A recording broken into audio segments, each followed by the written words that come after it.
Tonight, the Sarnia Chris Hadfield Airport looks to chart a new course into the future.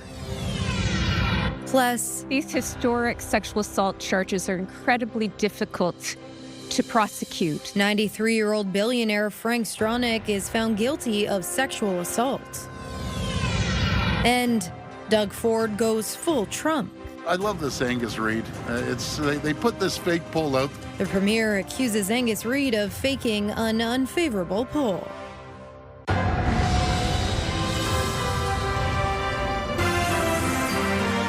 CTV News with Lauren Stallone. Good evening. Thank you for joining us. We begin tonight in Sarnia, where steps are now being taken to try and secure the future of a regional airport. As Jerry Dewan reports, finding a new purpose is at the forefront of the conversation. It's a question that fueled a months-long debate over Sarnia's Chris Hadfield Airport. Can airports continue to be community hubs? The Hadfield Airport saw its last commercial passenger aircraft take off in 2020 after Air Canada suspended the service. This week, Air Canada began using the Hadfield Airport as a bus terminal, taking passengers to Toronto to catch their plane. The loss of passenger flights also meant the end of federal government infrastructure funding designed to support passenger service. That put the airport into a deficit situation. Despite having no aviation background, Sarnia Councillor Adam Kilner wanted to find a way forward for the airport. Allow kind of council and quite a number of community advocates catalyze this moment. Council grappled with the best way to approach that process. One path was through a Municipal Services Corporation, or MSC, which would include a board of directors and an independent airport administrator. The other was to have the administrator take direction from City Council. Until we can secure a reasonable revenue source to sort of look after substantially all the costs, bringing on more costs, and that's what the MSC will do, is suicidal. Kilner argued the best prospect for success was through the MSC, which is where council landed. If you've got a community of experts, use them. This should not, city councillors probably should not be operating an airport. Kilner says council members reviewed a number of business cases where airports have operated without passenger airline service. Prime among them is St. Thomas Airport, which has established itself as a center for aircraft repair. Hangars upon hangars of mechanics, fixing helicopters, fixing Porter Airlines jets. He also sees a possible tie to the federal government's border protection strategy. Defense Canada wanting to do more things. Well, we're a border city and we're a pretty critical border crossing, so why don't we connect over some projects there? Kilner notes that Sarnia's Chemical Valley continues to be home to many multinational companies. He believes having a vibrant airport sends a strong economic development message. In Sarnia, Jerry Dewan, CTV News. In January, City Council extended a lifeline to a proposal for a 38-story high-rise on York Street. But almost 6 months later, and little progress has been reported. CTV's Daryl Newcomb has the latest. A planning application to build a high-rise on this unused parking lot at York and Colborne was last in front of the Planning and Environment Committee in January. But a rare second chance in front of the committee might not result in a breakthrough. City staff still recommend refusing the application to permit a 38-story, 422-unit residential tower at 415 York Street, citing unresolved concerns about its height and proximity to potential natural gas fumes from the nearby London District Energy plant. The Planning and Environment Committee had extended a lifeline to the application until the end of June, directing staff to consult with the developer about adjusting the height and ensuring studies were done to show compatibility with the district energy facility. What's maybe an appropriate middle ground between the 15 that's allowed in the plan versus the 38 that the applicant asked for. Natural gas fumes that are coming out their stack, that wasn't there when those apartment buildings were built across the street. A new staff report says to date, a land use compatibility assessment has not been completed by the developer and no design changes have been made to the building. In the almost 6 months since this property was in front of the Planning Committee, there have been two significant changes. The installation of this very large electronic billboard and an amendment to the application requesting a holding provision that would prevent shovels from going in the ground until a compatibility compatibility study showed no negative impacts from surrounding properties. But city staff say that holding provision doesn't adequately address their previous concerns. Also, a lawyer for London District Energy writes in a letter that despite requesting meetings directly and through legal counsel, quote, the applicant has elected not to consult with LDE on its application. Furthermore, the environmental studies that they have submitted to the city do not account for the presence or operation of the LDE facility. Meanwhile, the Midtown Community Association would like to see the project approved, writing, quote, this property has remained vacant for far too many years, and its ongoing underuse has held back progress in a key part of Midtown. The high-rise application will be back in front of the Planning and Environment Committee on June 22nd. Daryl Newcomb, CTV News. Good evening. I'm meteorologist Gary Archibald for CTV News. We've seen a mixed bag of weather, mixture of sun and cloud, but some gusty winds, passing showers. We're in that kind of framework right now. To the north and east of us, some showers working with this system. That's It's putting down some significant rainfall in Quebec and the Maritimes. We get a bit of a break through the overnight, but then the system over Wisconsin as well as Michigan. That's going to bring some showers, maybe even some thunderstorm activity for Saturday afternoon. But the good news is Sunday is likely sunny and comfortable. Father's Day, yes. I'll break down what you need to know for Dad's Day in families just ahead. Lauren? Thanks, Gary. The province's police watchdog has cleared an OPP officer of any wrongdoing after a fatal shooting in February. The Special Investigations Unit says the officer located the 48-year-old man wanted for a series of break-and-enters near Port Elgin. The man fled in a vehicle and crashed into a snowbank. He then demanded car keys from a nearby homeowner. He pointed a gun when approached by the officer and fired at the suspect. He was later pronounced dead at the hospital. Meanwhile, provincial police are investigating after 2 people died in a crash near Simcoe. Emergency crews were called to Blue Line Road and Concession 6 Thursday afternoon for a crash between an SUV and an off-road utility vehicle. The driver and passenger of the off-road vehicle were pronounced deceased at the scene. A third occupant was rushed to hospital with serious injuries. The SUV driver was also hurt and taken for treatment. London firefighters were kept busy overnight. Around 11 o'clock, crews were met with flames coming from a balcony at a Kent Street apartment building. One person had to be rescued and was taken to hospital for smoke inhalation. Crews also dealt with a kitchen fire in an apartment on Richmond Street near the university. One person was treated for minor burns and smoke inhalation. The man accused of killing his girlfriend in a London home nearly 3 years ago spent another day on the witness stand, saying he acted in self-defense and never intended to kill 22-year-old Caitlin Jennings. CTV's Rita Ismail reports. For the third day in a row, 53-year-old David Yates continued testifying about the volatile relationship that he had with his former girlfriend, 22-year-old Caitlin Jennings. Proceedings began with defense lawyer Cassandra DeMello continuing her examination, focusing on nearly a dozen notebook entries Yates made in the days following Jennings' death. One entry read, "The reality is settling in. I killed my best friend." Graphic images showing bruising to Jennings' face, legs, and arms were entered as exhibits. When asked about the injuries, Yates testified, "I was trying to get her off of me, and she was kicking at me. Like I said, I was just trying to get her off. She wasn't stopping." Yates maintained that Jennings had physically attacked him on several occasions during arguments, often related to her sexual history. The events at the center of the case unfolded between July 2nd and 3rd, 2023, at a residence on Kingsway Avenue in London. The court has heard that Yates struck Jennings with a hammer in what he claims was self-defense. He testified he did not realize the extent of her injuries when she later went to lie down. An autopsy revealed that Jennings suffered more than 200 injuries and died from multiple blunt force trauma injuries. Yates was arrested at the scene and has pled not guilty to second-degree murder. Before concluding his testimony Friday, Yates told the court, "I never meant to kill anyone. The thought never entered my head. I never gave it a thought. I was just trying to get her off of me.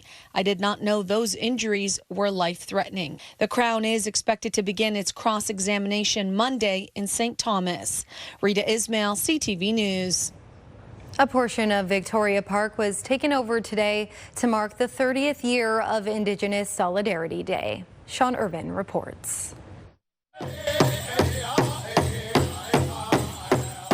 Indigenous community members and dancers join veterans, politicians, and emergency response leaders in a welcoming ceremony to mark Indigenous Solidarity Day. This is one of the most important days for our people, for Anishinaabe and for Cree people and Indigenous people all across Turtle Island. The event moved to Victoria Park this year in part to encourage enhanced connections with First Nation members who live in the City of London. I think anyone that pops in here will feel that energy, feel that that respect, feel that understanding.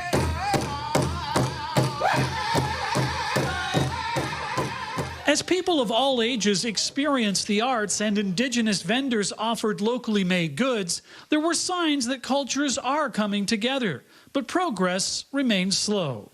It's taken us a long time to get the communities to understand the courts, the hospitals, the jails, to take care of the First Nation people. Out of our community, those things have been taken away. So the fact that we're doing this right downtown, it's an opportunity for everyone. When we come together and heal, and we do things in a good way, that we always need that dance, we always need those songs. Sean Irvin, CTV News. A new poll from Liaison Strategies finds the Ontario Liberals are building momentum. This comes after the Premier got into a battle with another polling firm earlier this week. CTV's Siobhan Morris reports.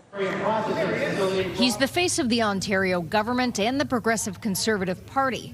But public opinion polling reveals more trouble for Doug Ford's personal brand. We're really seeing that number take a bit of a beating. In a survey of 1,000 Ontarians last week, Liaison Strategies found support for the Premier at just 26%. 69% disapprove of the job he's doing, and 66% of those asked believe Ontario is headed in the wrong direction. I think to a certain extent it's death by 1,000 cuts. The government's been in place for so long, it's accumulated a lot of baggage. The government's purchase and return of a $30 million jet is still circling in the minds of Ontarians, something captured by pollster Angus Reid earlier this week. It puts support for Ford at just 21%, the lowest point since he became Premier. I love this Angus Reid. They put this fake poll out, accusing the nonprofit firm of sampling from opposition caucuses and ridings. The truth of the matter is we'd form a massive majority if the election was held today. For the fourth time. Good to see you. The president of Angus Reid says she stands by their record of independent, nonpartisan research and has sent a legal letter to the Premier telling CTV News, "We do not intend to litigate this issue in the media, but we do believe the public record should be corrected." The Premier's office has not responded to our request for a response. His comments are delusional. It sounds a lot like Donald Trump. The interim Liberal leader doesn't think this week's numbers are a surprise to Ontarians. The things that they count on, like their hospitals, their schools, their health care, having a family doctor, life being affordable, it's just not there. The head of the NDP says the Premier should learn a lesson from these polls, to listen to regular people instead of friends. It's the people who he's building the giant parking garages for. It's the people that he's trying to please by, allowing jets to land at the island airport. The brands of all the major parties will be tested with 2 provincial by-elections in the coming months. In Scarborough Southwest, that's typically an NDP riding, and in York Simcoe, where PCs have dominated. At Queen's Park, Siobhan Morris, CTV News. A London group is hoping to fill what it believes is a major gap in addictions treatment for men. After a short-lived opening earlier this year, the Forest City Healing Center is attempting to relaunch. But as CTV's Brian Bicknell tells us, it continues to face significant financial challenges. Drunk driver hit me from behind at a stop sign, and from that I got prescribed opioids. Drew Weir knows what it's like to have a substance addiction and be in need of support.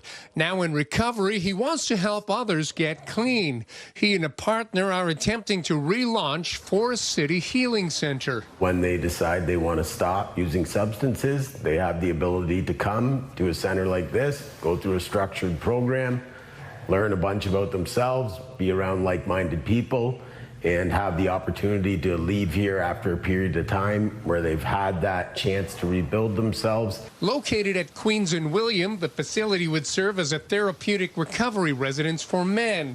It had opened earlier this year, but only for a couple of months, after financial and regulatory hurdles forced its closure. Part of it is my lack of experience in the business world.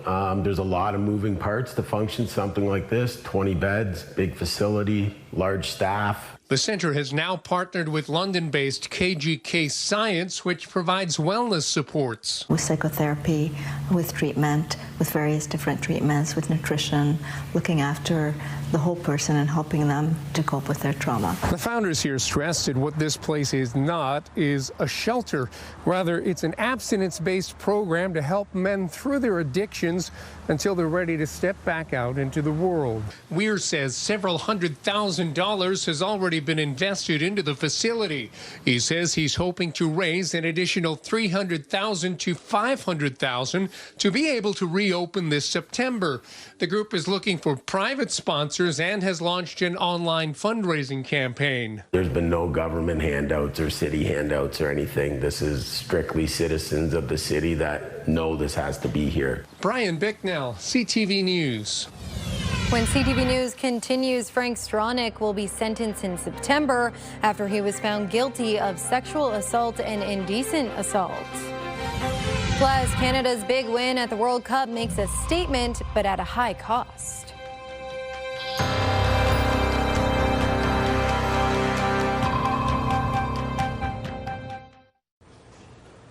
Canadian billionaire Frank Stronach has been found guilty of sexual assault.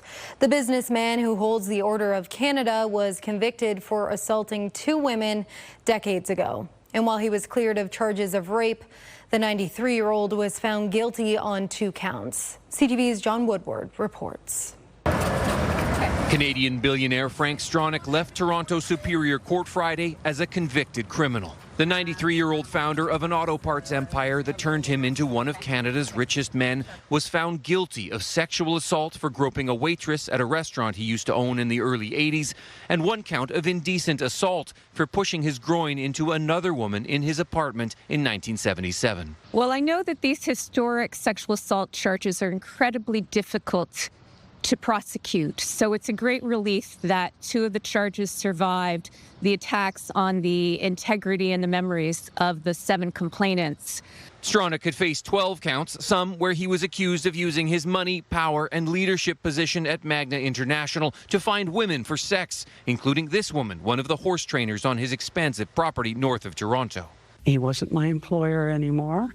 He was my abductor. He was my rapist. But as the trial went on, the charges were whittled down. The justice didn't find the woman who made the rape allegation credible, saying there were too many uncertainties about the incident alleged by the woman for me to be satisfied beyond a reasonable doubt as to Mr. Stronach's guilt of the violent rape she described. Take the time to read her Honor's decision very carefully. His lawyer urging reporters to consider the difference between what was alleged and what Stronach was convicted of. And we'll take the time, digest the decision, and ask for what we think is the most appropriate sentence in the circumstance of offenses that happened in 1977 and an offense that happened in 1983. The conviction amounts to a remarkable fall from grace for one of Canada's richest men and will trigger a review of his Order of Canada.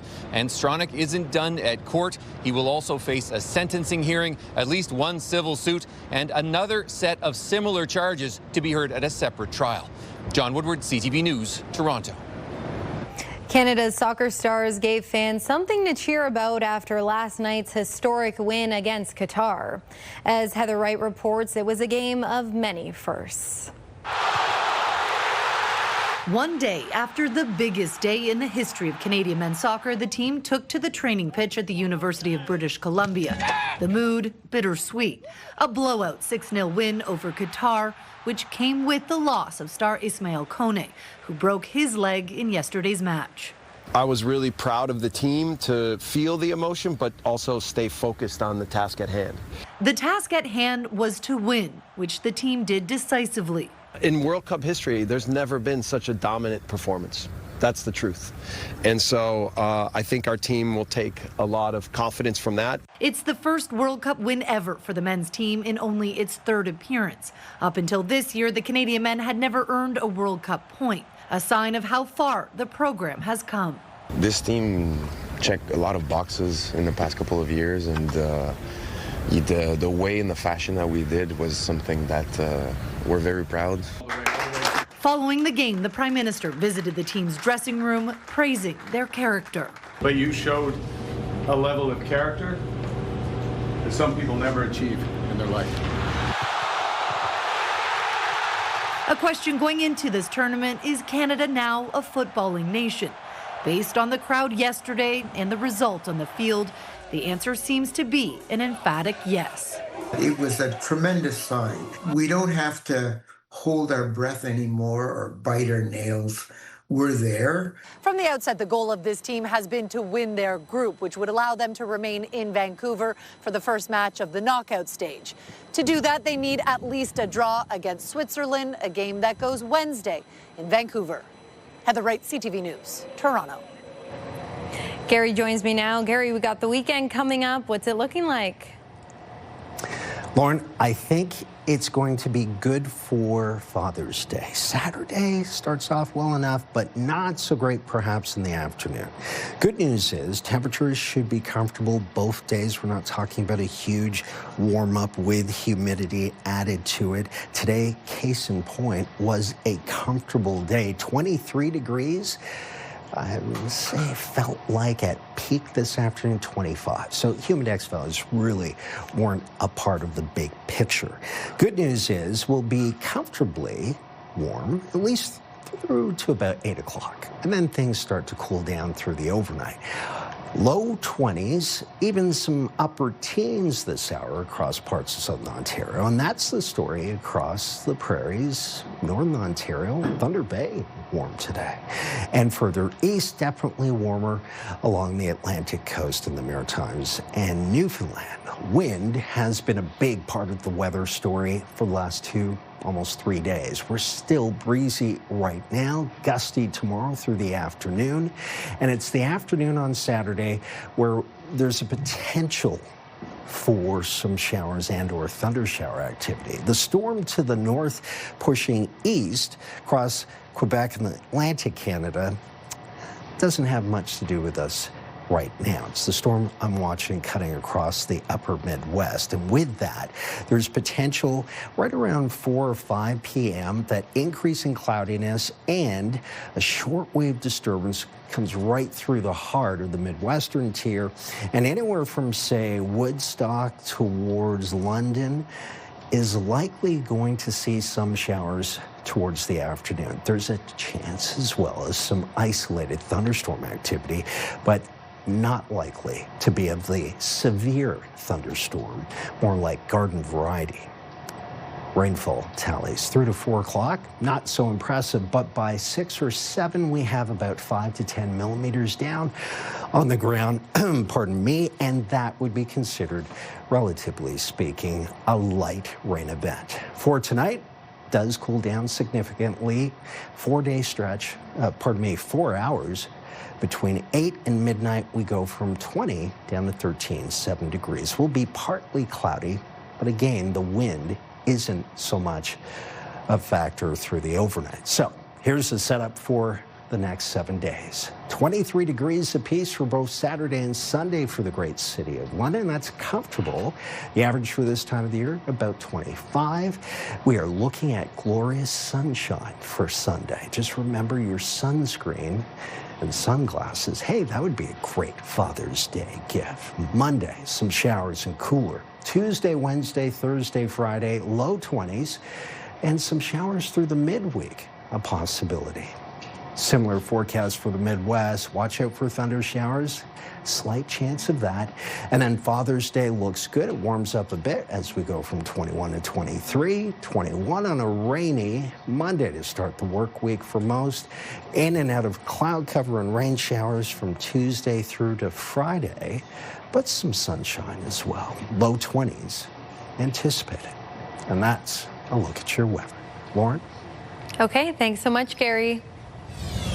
Coming up on CTV News, Ottawa eyes unsold condos as a solution to the housing crisis. Okay, this weekend we have details on how Alan Jackson could get you the easiest payday of your entire life and how you can win your way into Boots and Hearts. All that and more on the iHeartRadio Pure Country Countdown, Saturdays at 9, Sundays at 4. We'll see you there.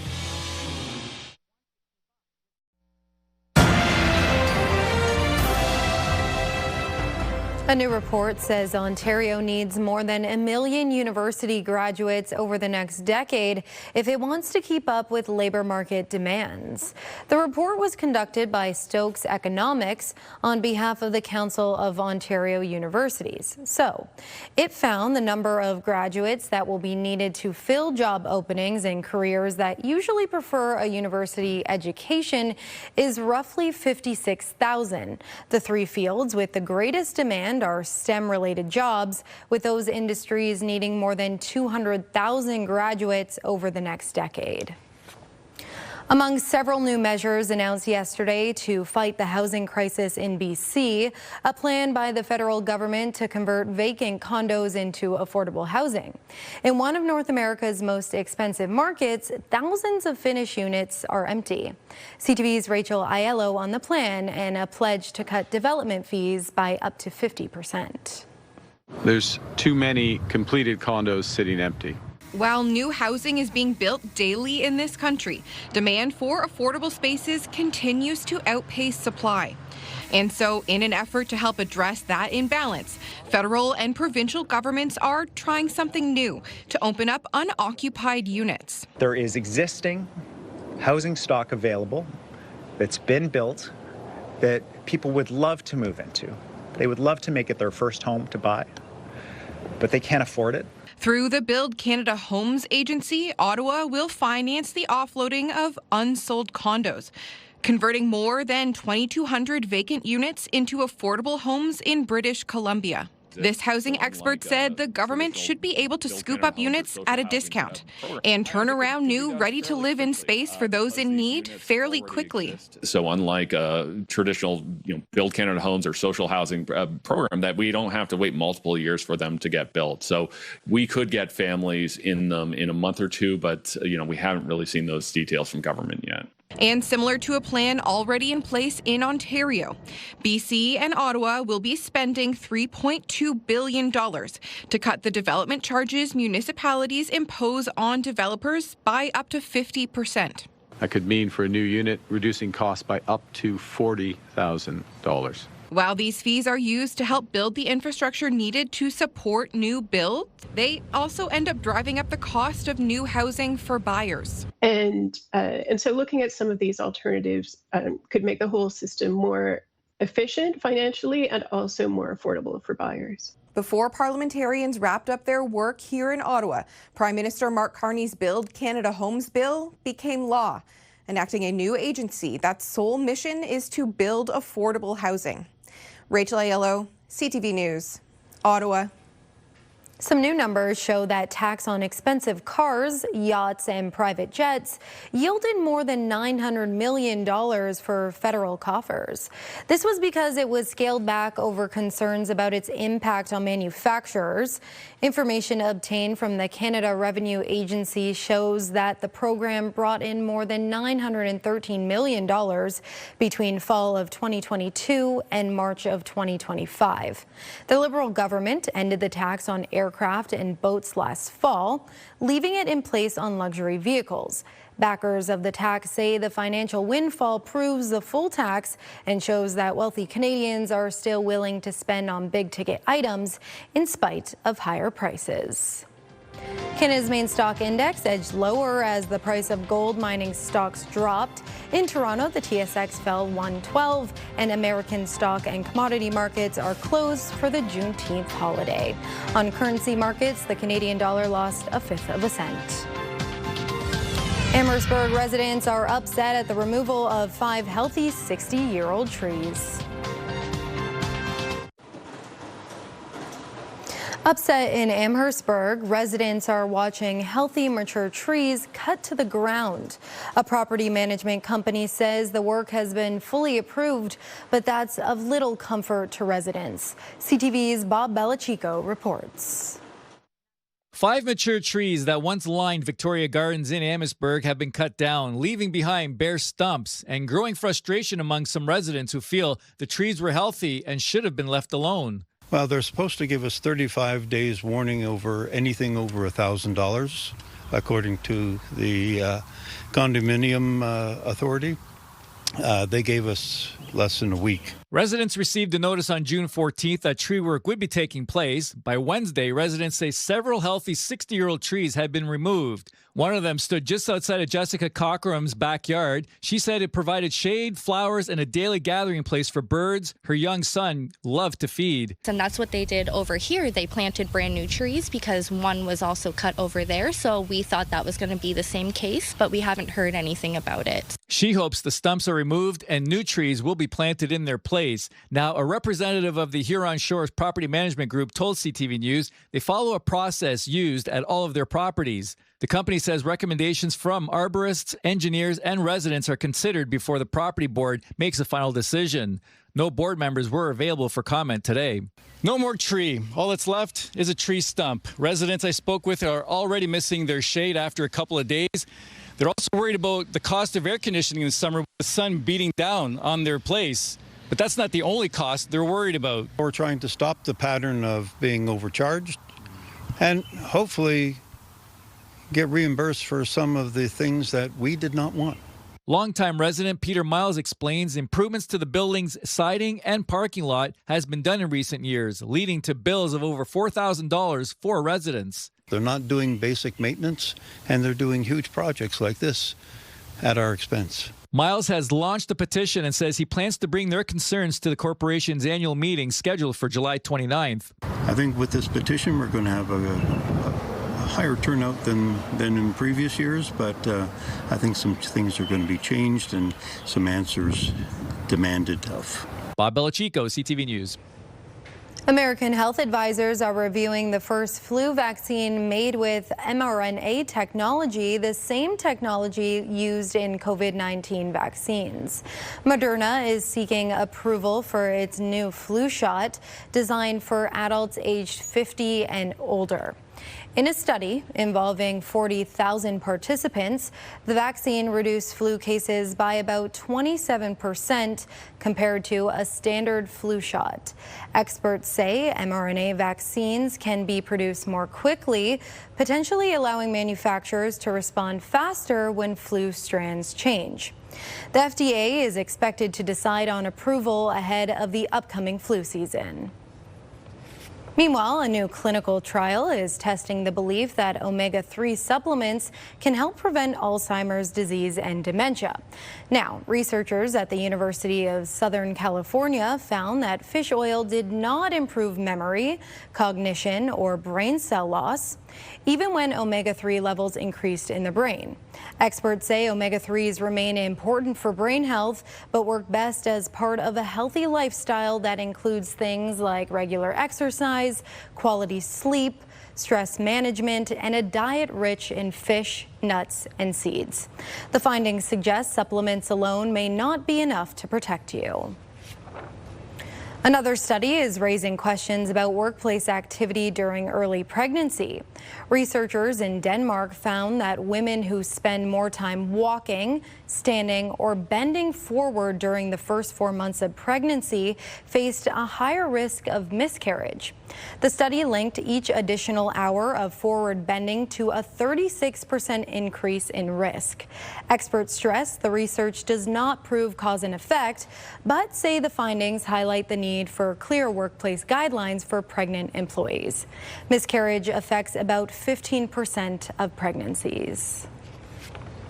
A viral social media trend involving microwave squishy toys is raising serious safety concerns after a 13-year-old girl suffered a painful second-degree burn. She says she heated the toy after seeing a video online suggesting it would make it softer. The toy felt only warm on the outside but exploded when she squeezed it, spraying a hot gel onto her chest. The gel stuck to her skin and clothing, causing skin to peel away. She was rushed to the hospital and now faces months of recovery, including keeping the injury covered and avoiding the sun. Experts are warning parents and children not to attempt the trend, saying the toys can become dangerously hot inside. A warning to viewers now, as some may find the details in the following story to be disturbing. Canada's medical community is speaking out after a pediatrician in Quebec took her own life at just 35 years old. She left behind a note saying burnout contributed to her decision. CTV's Angela Mackenzie reports.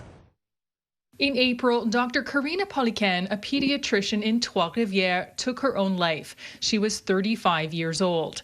In the months leading up to her death, while doctors were in negotiations with the Legault government, she spoke publicly about the lack of support for healthcare workers and about her own struggle with burnout. She was very present on social media. She talked about children care, children health. She also denounced the lack of resources in the healthcare system, and her death was like a big shock in the whole medical community. Reporter Marie-Claude Paradis-Desfossés met with one of Dr. Polican's friends who shared part of the letter she left behind. Je ne peux passer sous silence. I can't ignore the fact that medicine has broken me. This world, despite some incredible people, is so inhuman at times. Des inquiétudes face à son travail. They add she was worried and says she was given warnings when she spoke to the media. In a statement to Nouveau Info, the regional health board writes, our organization has implemented various initiatives to support the mental health of its staff. These include a peer support network, awareness-raising activities, training sessions, and regular reminders about available support resources. But Dr. Polican's death could be a symptom of a much deeper problem. Actually, there is more than 11% of the doctors that have had some suicidal thought during the past year. And if you compare with the general population, it's less than 3%. So it's a huge difference. In the same national survey by the Canadian Medical Association, nearly 46% reported high levels of burnout. It rises to 49% among women. 65% of physicians sought psychological support, an 11% increase since 2021. The first thing I said to myself is it could have been me. Dr. Stephen Palenchuk says Dr. Polican's death brought him back to a time years ago when he was struggling. He knows at least 5 colleagues who have died by suicide. Now he addresses physician mental health in his podcast. I want to show that we are not alone feeling this kind of way. And the more we talk about it, the better it will be. I started feeling sick to my stomach. Dr. Jean-Paul Brutus suffered burnout twice before deciding to leave the public system. The plastic surgeon says there were clinic days when he would see as many as 100 patients. Many doctors and advocates Nouveau Info spoke to cite work overload, constant pressure, and a lack of resources as contributing factors for burnout. Most of us doctors know doctors who've taken their lives. And I personally know of about 4, personally. But I also know indirectly of well over 20. Some experts say physician distress is still taboo, and precise data on the number of doctors who die by suicide doesn't exist in Canada. That has some calling for change, including improved data collection. A doctor who dies, or a doctor who's unable to work for medical leave or whatnot, that's a lot of patients who don't have a doctor anymore. An issue many want to see urgently addressed to prevent more tragedies in the future. Angela Mackenzie, CTV News. Monday, a teen candidate for city council says he's going to live in a shelter that he designed for himself for a full year in hopes it will catch on and help the homeless. That's Monday at 6. Let's look at our CTV News weather snapshot. Thank you, Sharon Renault, for sending in this great image. Our rabbit and hare friends are certainly enjoying the comfortable conditions. Could we see that for the weekend? It's Father's Day on Sunday. Well, Saturday starts off with some cloud, a mixture of sun and cloud, in fact, but the afternoon could see some showers and/or thunder showers. Sunday looks sunny, though. Great timing. 23 degrees Celsius, comfortable and fair. Halifax Harbor is hosting Sail GP this weekend. It's a sailing Grand Prix of 50-foot high-speed catamaran sailboats. CTV's Paul Hollingsworth has more on this world-class event. Peter Steeper's photography club arrived early to grab pictures of the sailing practice heats. This is incredible. The International Grand Prix event features 13 teams from around the world, including Canada's North Star Sail GP team. Races this weekend will see the hydrofoil catamarans reach speeds of 100 kilometers per hour. As these vessels increase their speeds, the hulls lift above the water. It's excellent for the local people, and it brings people in from all over the place. Like Briar Mason from Devon, England, who is here watching the races with her husband. It's a great way to show off the city. You know, the water, the blue sea, the blue sky. Well, you couldn't be better, really. Other host cities on the Sail GP Tour include Rio de Janeiro, New York, and Auckland, New Zealand. The last time these races were held in Halifax was 2 years ago. The event generated tens of millions in economic impact. More than 20 million are expected to watch on TV and multiple digital platforms, providing global exposure for the city. We heard that after the 2024 hosting in Halifax, this venue in that whole year of sailing in all those cities, Halifax was voted the fan favorite hosting location. Sail GP is also an opportunity to strengthen the sailing legacy in Nova Scotia. Canadian team members are introducing hydrofoiling to young sailors. We have Foil for All, which is going to be seeing some people trying foiling for the first time. This is year one for back-to-back stops for Sail GP. The Grand Prix will return to Halifax in 2027. Organizers are expecting crowds this weekend to possibly top 50,000. Paul Hollingsworth, CTV News, Halifax. Some tense moments in California when a shark was spotted circling a surfer. This drone video was taken off the coast of Santa Cruz recently. The shark was seen lurking after the man on the board caught its attention. The predator began to close in, circling the surfer. At one point, it went right up behind the man, closing to within a few feet before peeling off. But through all of this, it's unknown if the surfer had any idea that the shark was even there. Finally tonight, a surprise purchase has spared a Kitchener bowling alley from closing. The facility announced in May that it would be shutting its doors for good. But a pair of the alley's most dedicated bowlers are striking out on a new business venture to revive it. CTV's Spencer Turcotte reports. The echo of bowling balls crashing through the pins of this Kitchener bowling alley has faded, but that will soon change. Planning on doing some painting design. In late April, word spread that AMF Frederick Lanes would be closed by its U.S. parent company in May.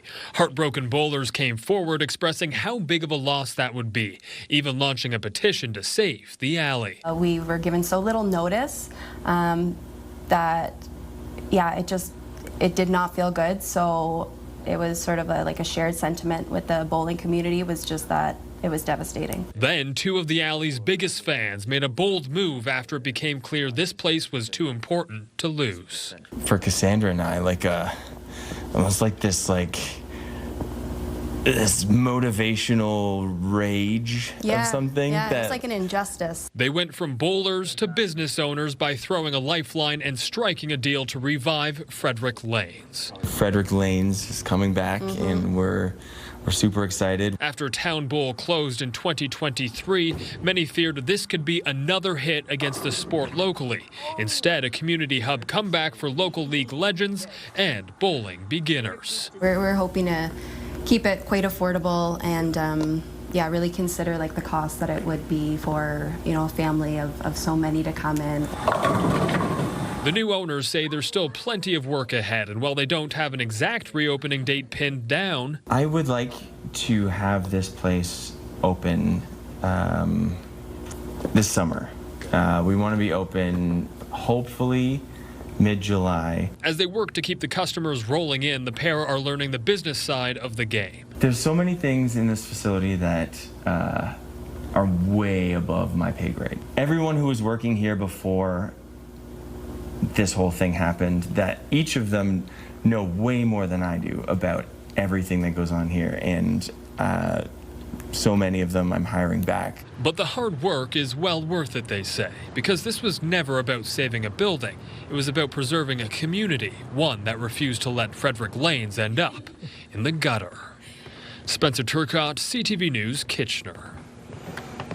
That's our time tonight. For your latest local updates, you can always head to our website. Our next newscast is tonight at 11. We'll see you then. Thanks for watching. Have a good night.